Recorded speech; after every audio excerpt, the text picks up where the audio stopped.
Honestly, right before the qualifying matches, I thought that they were gonna kidnap me. I thought I was gonna be trafficked. I thought I thought the worst, just because I was like, "There's no way I got a call from Dana White's team to take me to Vegas to do this." So for the whole month that I was waiting to go to Vegas, I was just so scared. Welcome back to another episode of From the Penny Corner. I'm your host, Penny, and I'm so excited because I have a real OG here with me today, Azael El Perro Rodriguez. Hey, Diana, you, el perro. Welcome to the corner. I'm so excited to have you here so we can get into all things Power Slap and who you really are outside of Power Slap. You were probably the most hated person on Road to the Title, and it seemed like Dana was even fed up with you at one point. Why do you think that was? It was just, I think coming into the sport and coming into being able to be in the house and showing that I was someone that liked to drink, someone that didn't know how to drink. I think it was just something that a lot of people didn't respect, especially Dana White, bringing me into the house and just me acting the way I did and causing trouble. I mean, we're here for the sport. We're not here to just be getting all drunk and shit. So I think that's part of the reason why Dana White was kind of fed up with it. Multiple times I had to go to a hotel for the rest of the night for me to like calm down, and that was scary because they were always like, Dana White's still deciding what they're gonna do with you. Yeah. Well, I mean, Dana's done like the Ultimate Fighter too, so Yeah, he's had like prior experience with that. But this being so new to you guys, and I think what fans don't understand is that being in those kind of environments, it's such a pressure cooker, and then you have a lot of men with egos, and then they just throw in a bunch of alcohol, so it just creates a huge mess. yeah. Especially after I left the house, I saw some of the Ultimate Fighter episodes where Dana White actually kicked some of the guys out for getting too drunk and Mm-hmm. starting fights. So I was like, man, I got so lucky I didn't get sent home and not have the opportunity to show like my slaps. Mm-hmm. Yeah. So I don't know if you've ever seen the Bad Girls Club. It's like a reality show where they throw a bunch of women in the house, and I always say that Road to the Title is like Bad Girls Club because they throw people's mattresses out and their stuff in the pool, and some of those things happen to you, and like even Manny gave you diapers. How did that make you feel? Did you feel like it was warranted from like behaviors, or do you think that they crossed a line? At that moment, the throwing my stuff away or throwing them out of my room, I really didn't care. But when it came to Manny bringing the diapers to the weigh-ins, that really pissed me off.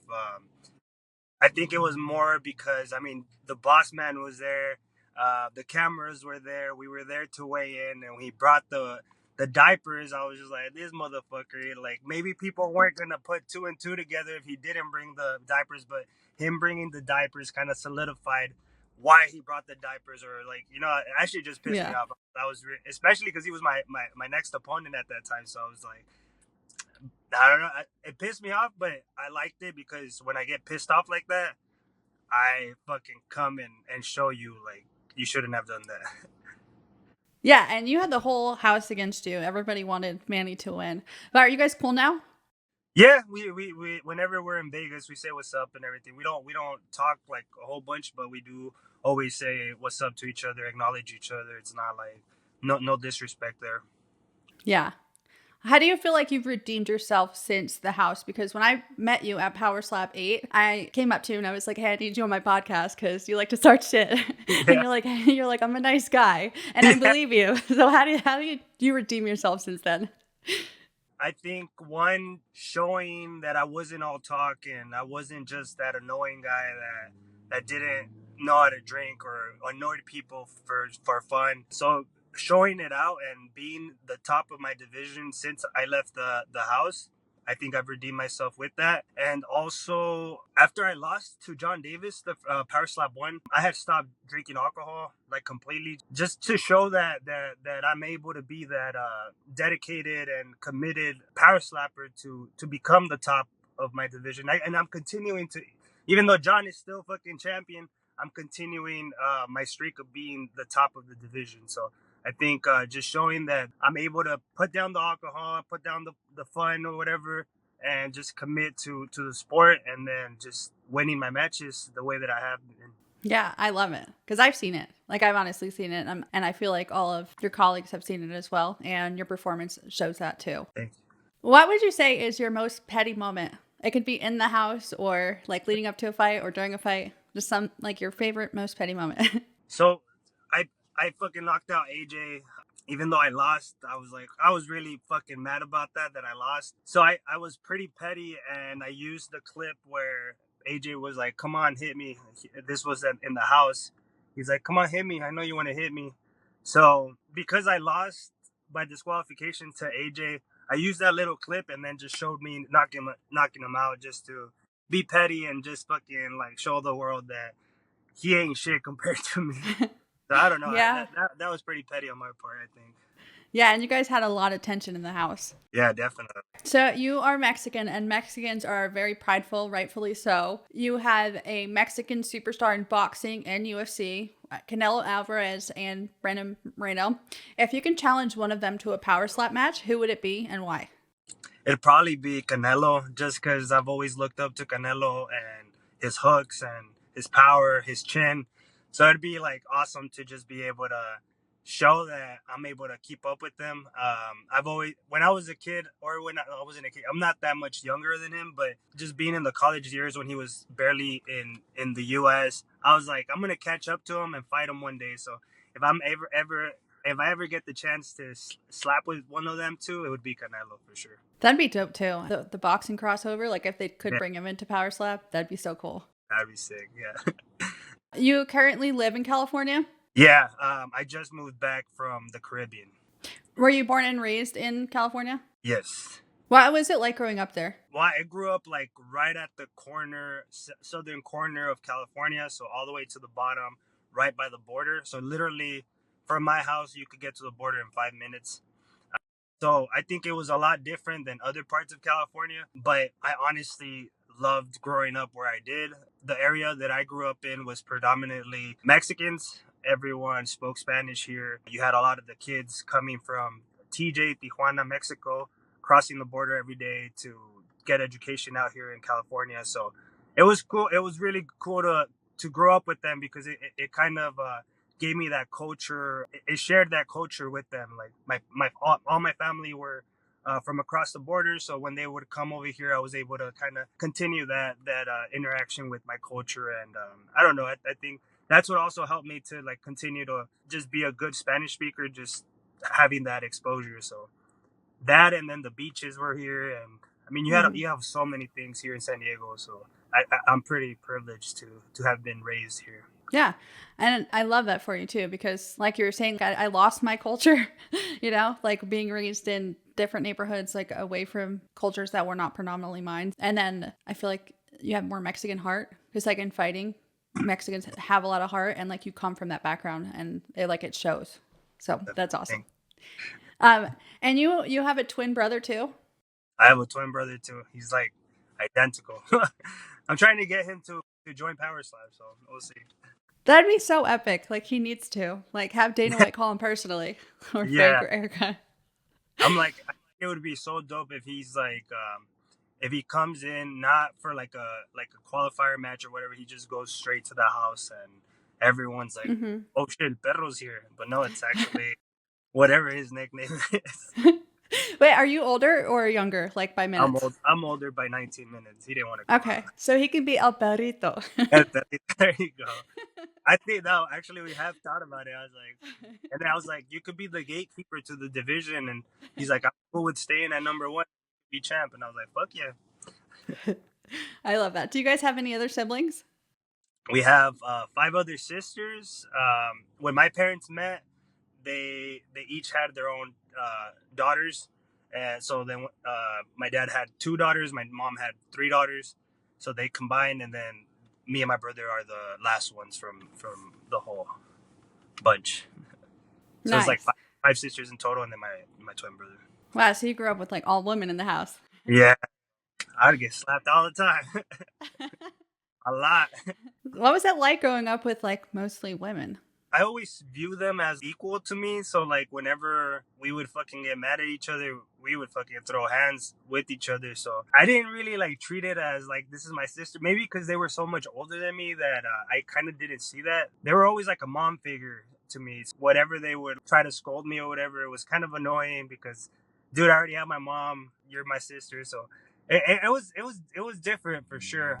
But they all did Muay Thai, so it was just cool to see that they were all able to do the stuff that I wasn't able to do at the time, and they were just badass. So it was cool. It was a cool experience growing up with them for sure. You did Muay Thai growing up as well with them? Yeah, so we started off with Taekwondo. One of my older sisters was really good and was always competing. So we started off Taekwondo like 3 or 4 years of age, and then by the time we were 12, that's when I got introduced to boxing, and I was just on and off with boxing at that time, with kickboxing, Muay Thai. I just because I played baseball since I was like 5. I played baseball for like 14 years, so I was always kind of committed to it. And so boxing and all that stuff was just mostly training, sparring, but never got to the point where it was competitive. Yeah. But I learned how to throw down throughout those years. Yeah. And baseball is like a very mental sport too. So I Yeah, felt that probably helped shape you mentally to be prepared for things, for sure. Yeah, for for sure. fighting and things like that. And slapping, and slapping. Baseball, you Yeah. got to use your hips, and you got to use your hips here in slapping. So I think the only thing difficult about switching from baseball to slapping would probably be like the follow through because you're used to picking your leg up when yeah, you follow through, and then this time you have to keep it planted now. yeah. So that's dope though. And then you met your wife in high school? We met in middle school.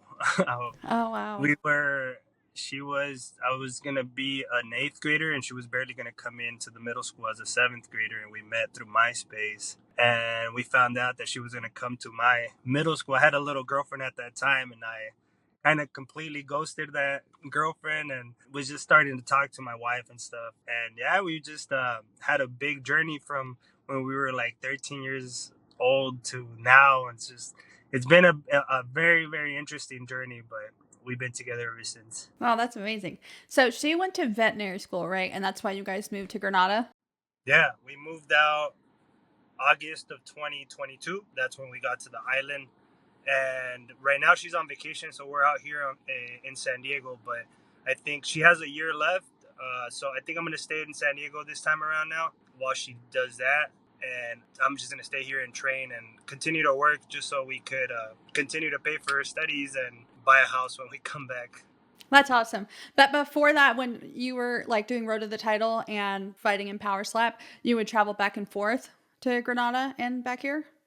Yeah, so when I first started Road to the Title, I think I was at 2 months in Grenada. So after the 2 months of being there, I would just travel back and forth for either the house and then Power Slap 1 through 7.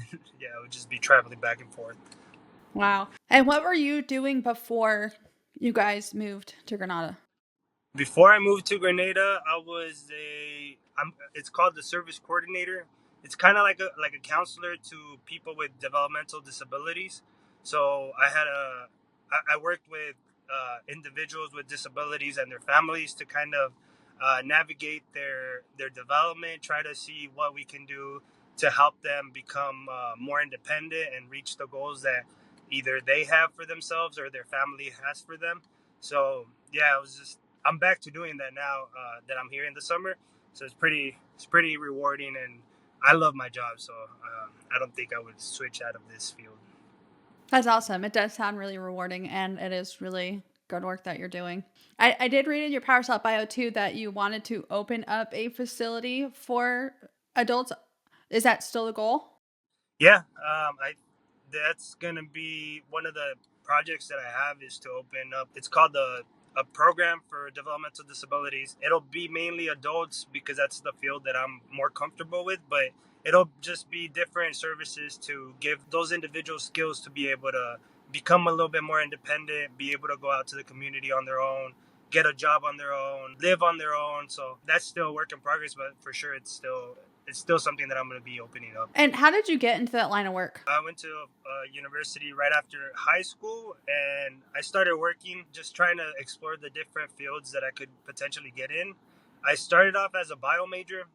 I did like almost 3 years of bio, I started taking the chemistry, organic chemistry, super hard classes. I wanted to be a dentist, so I was like, do I really want to be a dentist and continue on school like this? Like, it wasn't for me. I was just like, then I started working. I was working in the restaurant. Then I started working with the individuals with disabilities, and I was like, I really enjoy working with them and everything that comes with this field. There was a position that was opening up, and it was like, you just need your bachelor's. So I was like, okay, I'm almost done with my bachelor's. So I switched off to psychology to be able to be in this field. So I think just a door opened up to be able to work with them during my undergrad. And then I've been in that field since I want to say 2014. It's almost 10 years. Wow. Yeah. Wow, that's amazing. And what were you doing in Grenada? Were you just I was just training and being a house husband and yeah, it was mostly training out there. I was just wake up. I would cook some breakfast for my wife and I. I would take her to school, go to the gym, and then just do all like a lot of more stuff for the house and just continue. I worked out a lot. I think my move to Grenada kind of taught me how to like work out more as a professional. So you were looking at 3 to 5 hours of just work throughout the whole day. So just over there, it was just a full time athlete. Okay. And how did you get to Road to the Title? Was there like an exhibition that you went to or someone had reached out to you?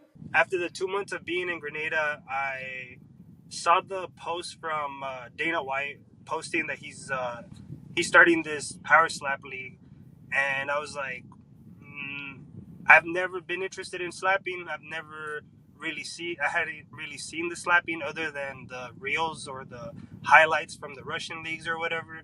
But when Dana White posted it, I was like, this is associated with the UFC. I'm just gonna apply in case I get a call. I was like, I'm not gonna get a call because Dana White probably already has his athletes that he has in mind already.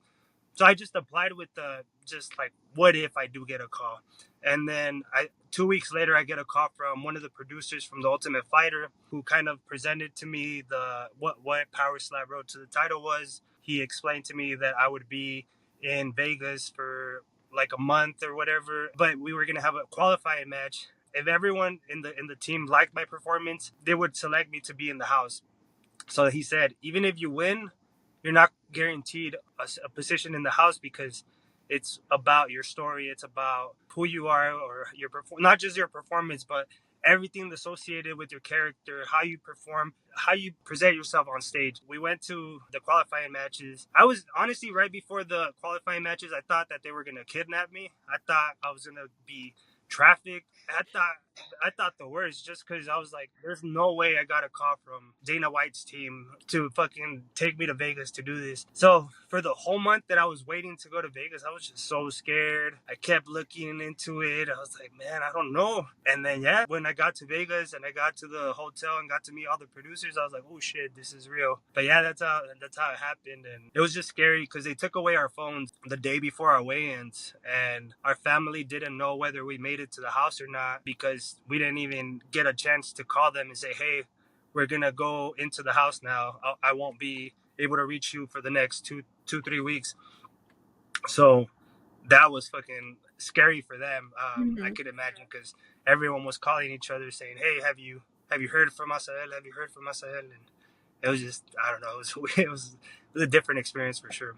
Yeah, that's wild. Who was your toughest opponent you think inside the house? And how many matches do you guys do each? I include the qualifier to be a house match. So we had the qualifier and two other matches in the Mm-hmm. house.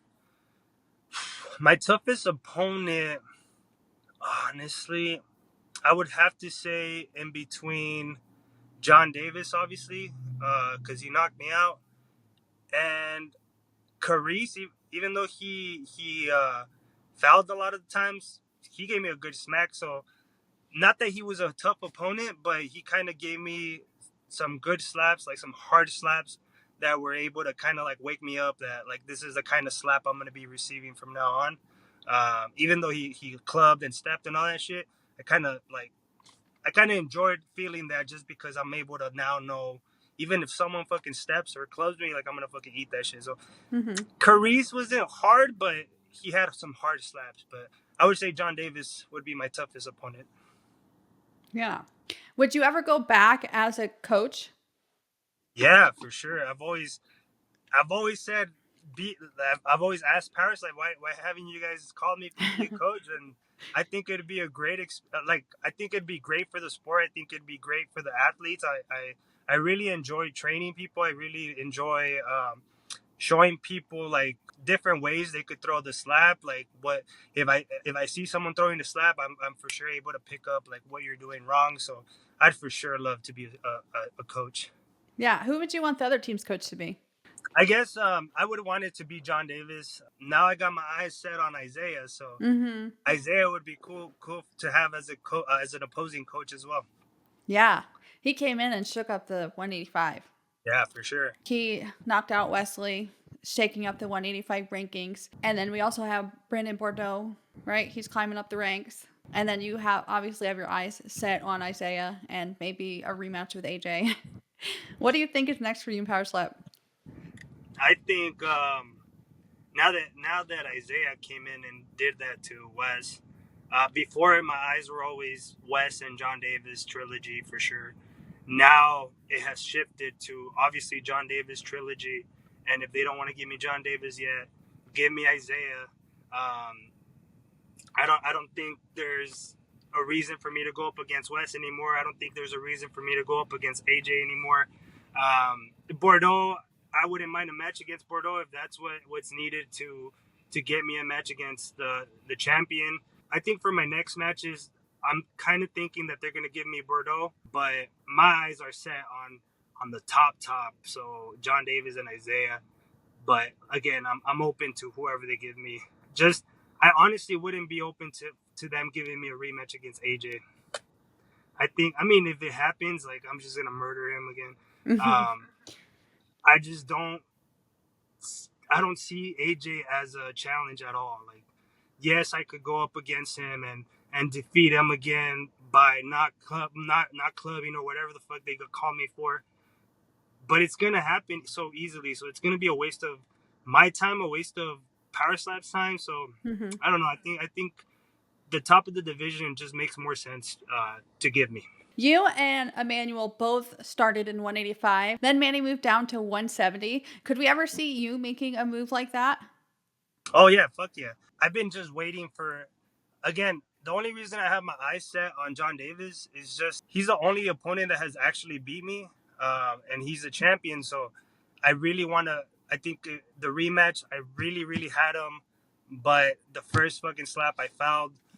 So I just want to kind of like settle that trilogy with him and see who actually is the better one. Settle the now that Isaiah is down here. I kind of want to like show I'm better than Isaiah.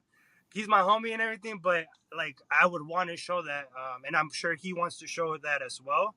And then after that, I really want to just go down to the 170s, chill there, and honestly, I don't see anyone in the 170s giving me any challenge. Maybe just Manny. Me and Manny went at it, but again, when Manny had me, I think I was at like when I first was in the house, I was at like 177. So Manny got me at a pretty lightweight. Now I've been walking around pretty fucking heavy, and I don't know. It'd be really interesting to have a rematch against Manny and whoever the champion is at the 170s.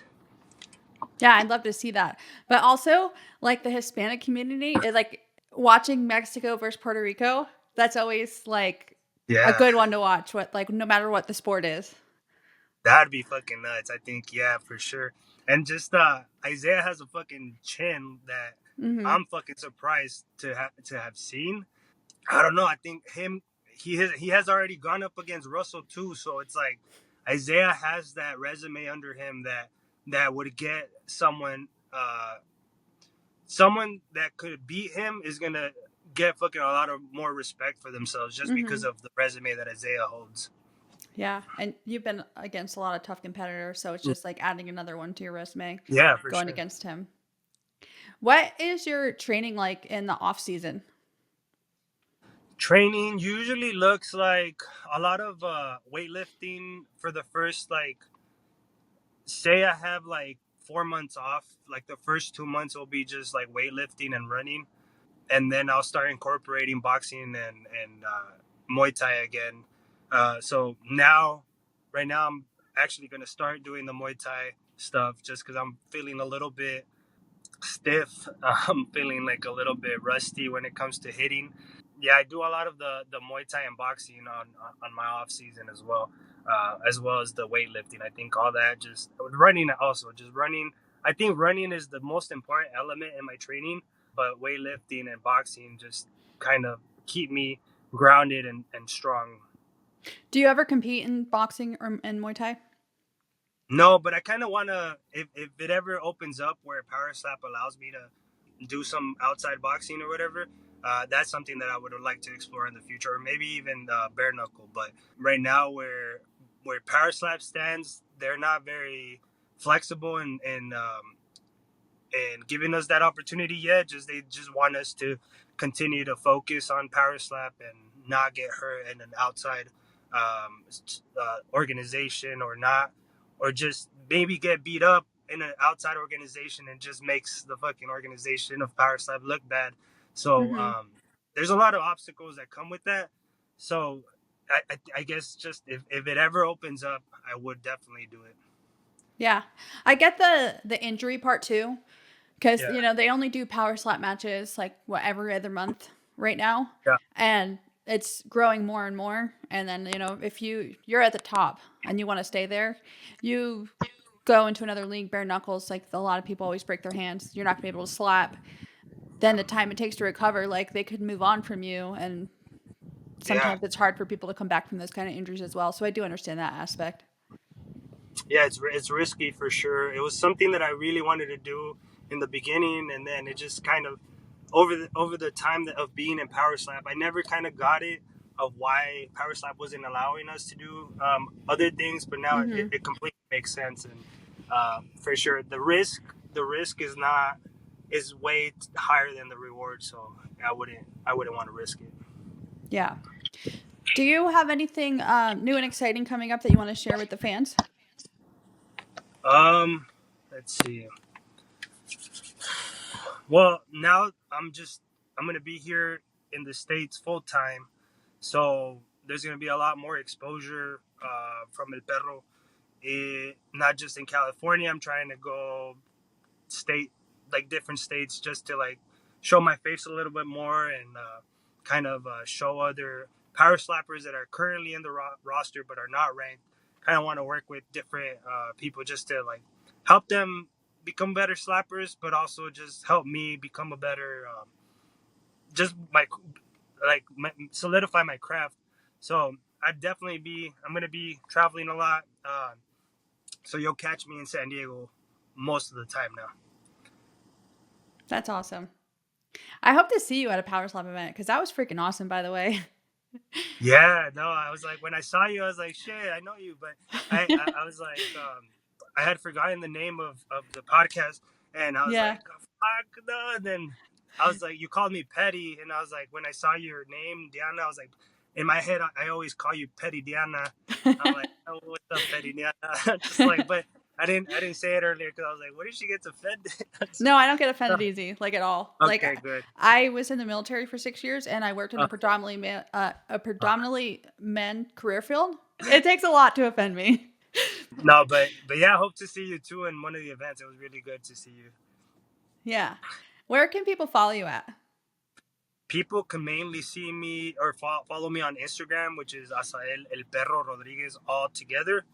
Perro is double R for those non-Spanish speakers. And then just I think from there you could just access my TikTok, YouTube.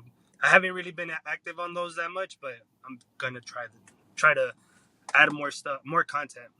Thank you so much for being here. I'm so excited to see what's next for you and see you back on that Power Slap stage. Quédense petty cabrones. Yeah, cabrones. Cabrones. You could add the pinches cabrones. Pinches cabrones.